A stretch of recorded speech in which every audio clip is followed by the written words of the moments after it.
안녕하십니까. 조금 전 우리는 4주차 1차시 영상에서 컴퓨팅 사고에서의 분해에 대한 개념과 분해된 작은 문제의 처리 방법, 그리고 다양한 실사례를 통해서 실제로 분해 기법이 어떻게 사용되는지에 대해 알아보았는데요.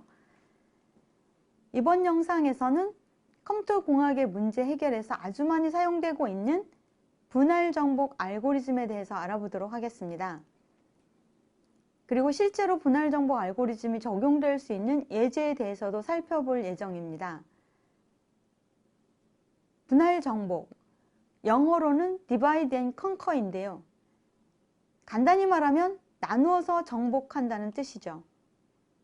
즉 컴퓨터 공학에서 말하는 분할 정복 알고리즘은 복잡한 문제를 충분히 작거나 또는 한 개로 이루어질 때까지 계속 분할해서 부분 문제로 나누고 나눈 부분 문제들에 대한 해결책을 찾아서 정복해 전체 문제를 해결하는 문제 해결 방법을 말합니다. 여기에서 알고리즘이란 문제를 해결하기 위한 단계적인 절차로 정의할 수 있습니다. 알고리즘에 대해서는 7주차부터 자세히 다루게 됩니다. 다만 1차 시에서도 잠시 살펴보았듯이 주어진 문제를 해결하기 위한 절차는 여러 가지 방법이 존재할 수 있으므로 가장 효율적인 방법을 찾아 알고리즘으로 설계하는 것이 매우 중요하겠습니다. 이 그림은 주어진 문제가 두 개의 부분 문제로 분할된 경우를 보이는 예제입니다. 원래 문제가 이렇게 두 개로 분할되어 두 개의 부분 문제로 나누어지고 부분 문제에 대한 해결책을 찾아서 두 부분 문제를 해결하여 결합하면 원래 문제가 해결되는 것이죠. 여기에서 부분 문제는 같은 방법의 해결책이 적용되어 해결되는 것입니다. 이 그림은 두 개의 부분 문제가 또다시 각각 유사한 두 개의 부분 문제로 분할된 경우를 보인 예제입니다. 이처럼 분할은 이분법으로 나누어지게 됩니다. 분할 정복 알고리즘을 설계하는 과정은, 즉 적용하는 과정은 크게 세 단계로 이루어집니다. 첫 번째 분할, 디바이드입니다. 분할은 주어진 원래 문제를 나누어서 비슷한 유형의 더 작은 부분 문제로 나누는 것을 의미합니다. 이때 나눈 부분 문제가 또다시 두 개 이상의 비슷한 유형으로 분할이 가능하다면 다시 나눕니다. 나누어진 부분 문제가 충분히 작거나 또는 한 개로 구성될 때까지 나누는 과정을 반복하는 것인데요. 즉 문제를 부분 문제로 나눌 때 문제의 크기를 정의한 크기만큼 또는 더는 나눌 수 없는 단위까지 나누어서 부분 문제를 정의하는 것을 의미합니다. 예를 들면 이와 같이 정렬되지 않는 자료집합을 정렬하는 문제가 주어졌을 때 분할 정복 알고리즘을 이용하여 해결한다고 가정하면 분할한다는 것은 주어진 자료집합을 먼저 두 개의 부분 집합으로 나누고 나누어진 부분 집합이 비슷한 유형으로 다시 나누어질 수 있으므로 또다시 두 개의 부분 집합으로 나누고 이러한 과정을 자료집합의 원수의 개수가 한 개가 될 때까지 반복하는 것을 의미합니다. 주어진 문제의 특성에 따라서는 마지막으로 나누어지는 부분 문제의 크기를 정의하여 사용할 수도 있습니다.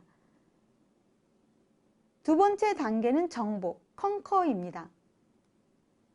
나누어진 최하위 부분 문제에 대한 해결책을 찾아서 같은 방법의 해결책을 나머지 부분 문제들에 반복적으로 적용해서 부분 문제들을 정복하는 것입니다.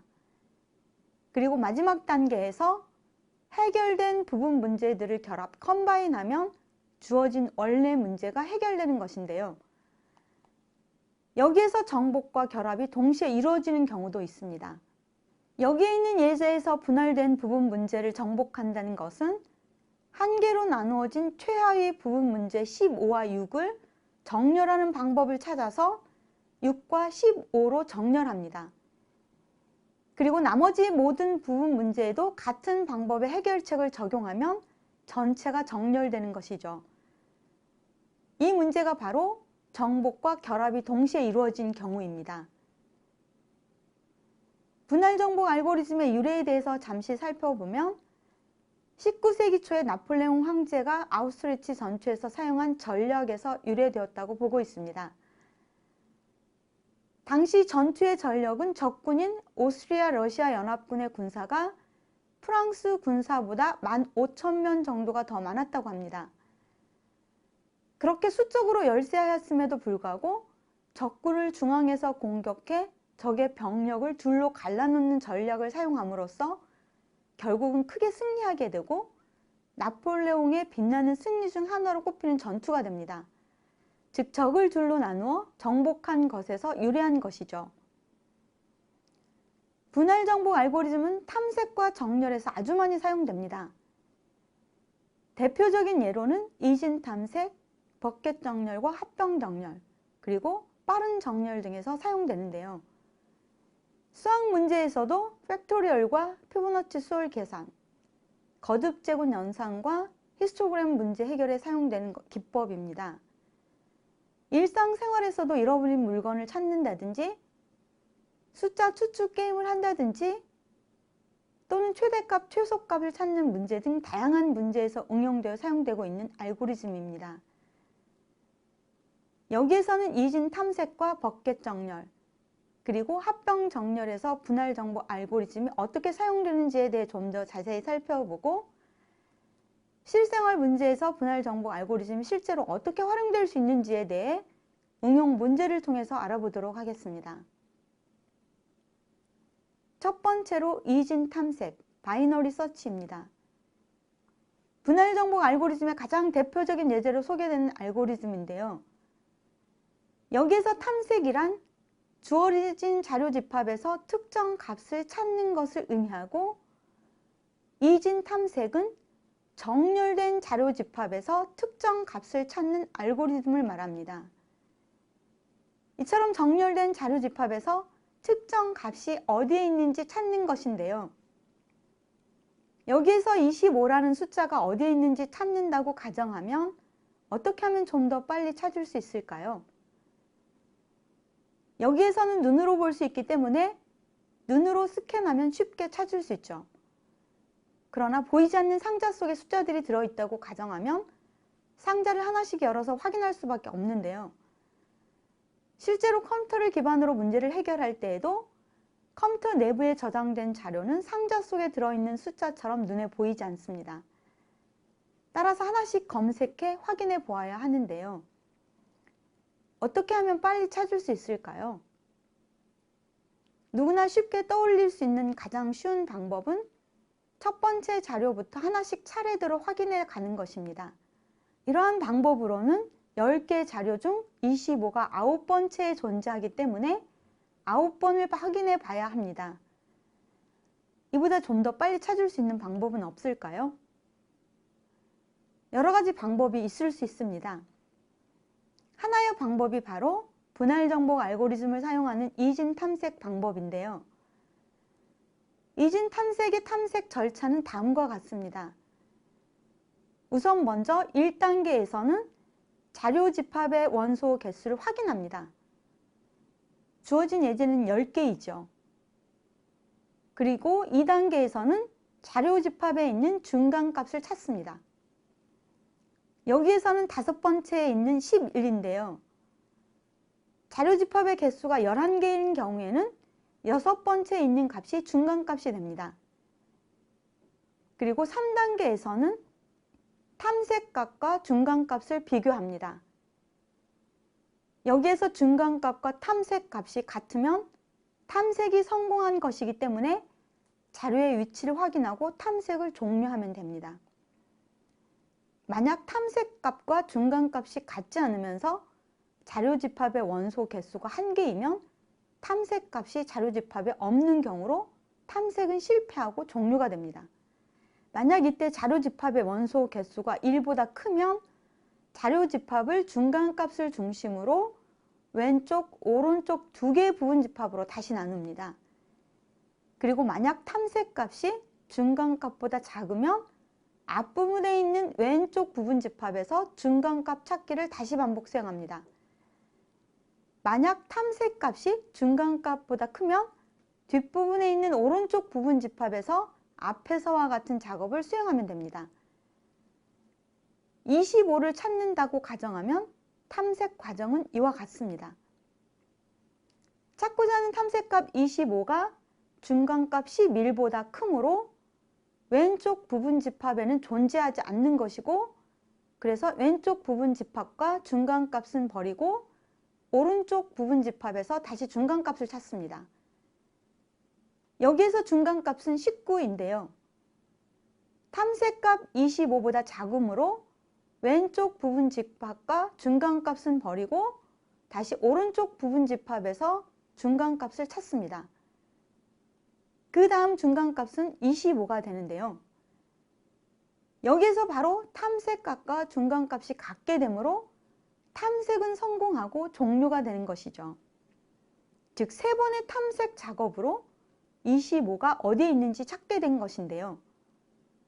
탐색 횟수는 탐색 값에 따라 줄어들 수도 있습니다. 물론 탐색 값에 따라 비교 횟수는 늘어날 수 있습니다. 그러나 자료 집합의 개수가 10개인 경우에는 최악의 경우라도 4번의 비교 작업으로 탐색은 종료됩니다. 주어진 예제에서는 30을 찾는 경우가 바로 최악의 경우에 해당하는데요. 순차 탐색의 경우에는 어떨까요? 순차 탐색은 25를 찾기 위해서 최소 9번 비교 작업을 해야 합니다. 최악의 경우에는 10번의 탐색이 필요한데요. 즉, 마지막에 있는 원소를 찾는다고 가정하면 10번 비교를 해야 하는 것이죠. 어느 방법이 더 효율적일까요? 너무나 당연한 질문이죠. 주어진 초기 자료 집합의 원소 개수가 클수록 이진 탐색 방법을 이용할 경우 순차적인 방법에 비해 탐색 횟수는 훨씬 많이 줄어듭니다. 따라서 이진 탐색은 정렬된 자료 집합에서 특정 값을 찾을 때 실제로 아주 많이 사용되는 탐색 알고리즘입니다. 그 다음은 버켓 정렬입니다. 우선 정렬이란 자료 집합의 원소들을 번호 순이나 사전 순서와 같이 일정한 순서대로 열거하는 알고리즘을 말합니다. 정렬은 이와 같이 오름차순 또는 내림차순으로 이루어지는데요. 자료 집합을 정렬하는 알고리즘들은 아주 많습니다. 앞에서 이러한 정렬 방법 중 분할 정보 기법을 사용하는 알고리즘들이 있다 했는데요. 그 중 하나가 바로 버켓 정렬입니다.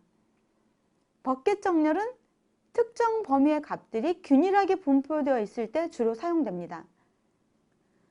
정렬 방법은 범위가 균등한 여러 개의 버켓을 생성한 후에 정렬되지 않는 자료 집합의 원소들을 해당 버켓에 분산시켜 넣고 정렬한 다음에 버켓의 순서대로 원소를 결합하여 정렬하는 알고리즘입니다.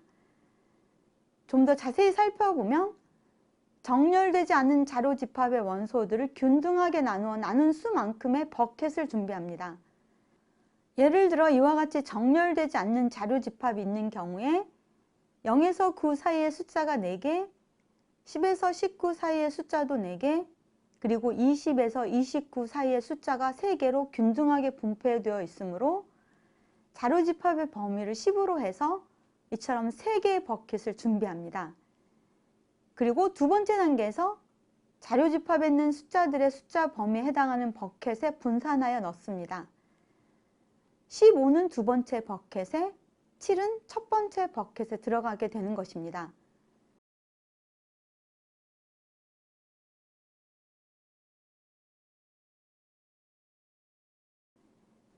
전부 다 버켓에 나눠 넣는 작업이 완료되면 세 번째 단계에서는 각 버켓에 들어있는 숫자들을 정렬하는 방법을 찾아 정렬합니다. 전체를 정렬하는 것보다 이렇게 작은 부분 집합으로 나누어 정렬하는 것이 훨씬 빠르고 쉬운 일인 것이죠. 여기에서 버켓의 크기는 보통 5 또는 10으로 합니다. 버켓의 크기를 크게 하면 각각의 버켓을 정렬하는 것 또한 오버헤드가 걸릴 수 있기 때문입니다. 바로 분할 정보 기법, 즉 다루기 쉬운 작은 단위의 부분 문제로 나누어 해결하는 것이죠. 다시 말하면 자료가 많은 전체 집합을 한꺼번에 정렬하는 것보다 이렇게 작게 나눠 정렬하는 것이 훨씬 쉬운 것입니다. 여기에서 1차 시 학습했던 병렬 처리를 사용해서 각 버켓을 동시에 정렬하면 훨씬 빠르게 정렬할 수 있겠죠. 그리고 마지막 단계에서 정렬된 부분 자료 집합을 버켓의 순서대로 결합하면 전체가 정렬되는 것입니다. 그 다음은 합병 정렬입니다. 분할 정복 알고리즘을 사용하는 또 하나의 대표적인 정렬 방법인데요. 이 그림은 합병 정렬의 과정을 도식화하여 보인 것입니다. 분할 정복 알고리즘의 개념을 설명할 때도 사용한 예제인데요. 우선 정렬되어 있지 않는 자료 집합을 이처럼 균등한 크기의 반으로 분할합니다. 여기에서는 자료 집합의 원수의 개수가 8개이므로 균등하게 4개, 4개로 나눕니다. 만약 나누어야 할 개수가 홀수개이면 예를 들어 3개인 경우에는 1개와 2개로 나누면 되겠습니다. 주어진 알고리즘에 따라서는 2개와 1개로 나누어질 수도 있겠습니다. 홀수개인 경우처럼 나눈 부분 집합의 원소 개수가 같지 않을 수도 있기 때문에 균등한 크기라고 표현한 것입니다. 그리고 나눈 부분 집합의 자료 개수가 1개가 될 때까지 이러한 분할 작업을 반복합니다. 여기까지가 분할입니다. 그리고 그 다음 단계에서는 합병을 하면서 정렬을 하는데요. 즉 같은 자료 집합에서 나누어진 부분 자료 집합을 합병 정렬해서 하나의 자료 집합으로 만드는 것입니다. 합병은 분할과 역순으로 대치되면서 이루어집니다. 15와 6을 정렬하는 방법을 찾아 6, 15의 부분 집합으로 정렬하여 합병하고 이러한 과정을 자료 집합이 하나로 구성될 때까지 반복적으로 수행하는 것입니다. 여기에서는 오름차 순으로 정렬이 이루어진다고 가정한 것이죠. 두 부분 집합을 정렬하여 합병하는 방법은 다음과 같습니다. 여기에서는 6, 15와 7, 9 두 부분 집합을 정렬하면서 합병한다고 가정해 보겠습니다. 먼저 두 자료 집합의 합 크기만큼의 빈 자료 집합을 생성합니다. 각각 2개씩 합이 4개이므로 크기가 4인 빈 자료 집합을 이처럼 생성합니다. 그 다음 두 자료 집합의 첫 번째 원소를 비교해서 작은 값을 빈 자료 집합에 추가하고 추가한 원소는 원래 자료 집합에서 삭제합니다. 예제를 보면서 설명해 드리면 6과 7을 비교합니다. 6이 더 작으므로 빈 자료 집합에 이와 같이 추가합니다. 그리고 원래 자료 집합에서 6을 삭제합니다. 이러한 과정을 원래 있던 두 자료 집합의 원소가 모두 삭제될 때까지 반복을 해야 하는데요. 그런데 이러한 과정을 반복하다 보면 어느 시점에 2개의 부분 집합 중 하나의 부분 집합의 값들은 모두 삭제가 되고 나머지 부분 집합에만 값이 남아있는 시점에 도달하게 됩니다. 이때는 비교할 수 있는 대상이 없으므로 남아있는 값을 전부 빈 자료 집합에 추가하고 원 자료 집합에서 삭제하면 됩니다. 다음은 실생활에서 분할 정복 알고리즘이 실제로 활용될 수 있는 응용 예제에 대해서 살펴보도록 하겠습니다. 첫 번째 문제는 범죄 사건을 해결하는 문제인데요. 우리 대학 로비에 걸려있던 유명 화가의 그림이 도난당하는 사건이 발생하였다고 가정해 보겠습니다. 경비원이 토요일 오후 5시에 분명히 있는 것을 보았는데 월요일 오전 9시에 보니 보이지 않는다고 보고를 하였습니다. 다행히 감시 카메라가 그림을 촬영하여 5분 간격으로 촬영 영상을 파일로 저장하였는데요. 즉 5시 5분에 그리고 5시 10분에 이와 같은 방법으로 5분 간격으로 촬영 영상이 파일로 저장되어 있는 것입니다. 없어진 그림을 빨리 찾기 위해서 그림이 도난당한 좀 더 정확한 시간을 알아내려고 하는데 어떻게 하면 좀 더 빨리 알아낼 수 있을까요? 분할 정복 알고리즘을 활용한 예제이니 일단은 우리가 분할 정복 기법을 사용하여 문제를 해결해야 한다는 것은 알고 있는 것인데요. 그리고 탐색 문제이니 이진 탐색을 활용하면 되지 않을까 하는 생각도 할 수 있겠습니다. 바로 영상 파일이 시간 순서대로 정렬되어 저장되어 있으므로 이진 탐색 알고리즘을 사용하면 도난당한 시간을 빨리 찾아낼 수 있습니다. 이진 탐색을 이용할 경우 첫 번째 단계에서 우리는 무엇을 하였죠? 주어진 자료 집합의 원소 개수를 확인해서 균등하게 두 개의 부분 집합으로 나누었는데요. 여기에서 자료 집합은 무엇입니까? 바로 시간 순서대로 저장되어 있는 영상 파일이죠. 따라서 먼저 영상 파일의 개수를 확인해야 합니다. 도난 시간은 토요일 오후 5시 이후이고 월요일 오전 9시 사이이므로 계산해 보면 총 40시간입니다. 그리고 촬영 영상은 5분 간격으로 파일로 저장되어 있으므로 1시간에 12개 영상 파일이 존재하죠. 따라서 총 480개의 영상 파일이 존재한다는 것을 확인할 수 있습니다. 그 다음은 무엇을 해야 할까요? 영상 파일 집합에서 중간 영상 파일을 찾는 것입니다. 중간 영상은 240번째 있는 파일이 되겠죠. 그리고 그 다음에는 무엇을 해야 할까요? 찾은 중간 영상에 그림이 보이는지 확인을 해야 합니다. 만약 중간 영상에 그림이 보이다 보이지 않으면 보이지 않는 시간을 확인하고 탐색을 종료하면 됩니다. 그러나 만약 이 경우에 해당하지 않는다면 영상 파일 집합을 중간 영상을 중심으로 두 개의 부분 집합으로 나눕니다. 그리고 만약 중간 영상에 그림이 보이지 않았다면 앞부분에 있는 왼쪽 부분 집합에서 2단계 작업, 즉 중간 영상 찾기를 다시 반복 수행합니다. 중간 영상에 그림이 보였다면 뒷부분에 있는 오른쪽 부분 집합에서 중간 영상 찾기를 수행해야 합니다. 확인이 될 때까지 이와 같은 작업을 반복해야 하겠죠. 만약 도난당한 시간이 토요일 오후 11시 48분, 즉 23시 48분이었다면 82번째 영상 파일에서 그림이 보이다 보이지 않게 되는데요. 여기에 나타나 있는 탐색 단계를 참조해서 직접 꼭 한번 해보시기 바랍니다. 이처럼 분할 정복 알고리즘, 즉 이진 탐색 방법을 사용하면 6번의 확인 작업으로 도난당한 시간을 빠르게 알아낼 수 있게 되는데요. 만약 영상 파일을 시간 순서대로 차례대로 확인하였다면 몇 번 확인해야 할까요? 82번의 확인 작업을 해야겠죠. 앞에서도 말하였지만 문제에서 주어진 자료 집합의 개수가 클수록 분할 정복 알고리즘을 사용할 경우 비교 횟수는 더 줄어들게 됩니다. 이번에도 유사한 잃어버린 문제를 찾는 문제인데요. 주어진 문제는 이와 같습니다. 200명의 아동이 있는 어린이집에서 어린이날을 맞이하여 선물을 똑같은 학용품으로 똑같은 선물 상자에 넣어 준비하였습니다. 그런데 선물 포장을 함께하던 원장 선생님은 선물 포장이 끝난 후에 손가락에 끼고 있던 금반지가 빠져 선물 상자 안에 함께 들어간 것을 깨닫게 됩니다. 포장하기 전에 분명히 끼고 있었기 때문인데요. 이러한 상황에서 어떻게 하면 금반지가 들어가 있는 선물 상자를 빨리 찾아낼 수 있을까요? 이 또한 이진 탐색 알고리즘을 이용하면 빨리 찾을 수 있습니다.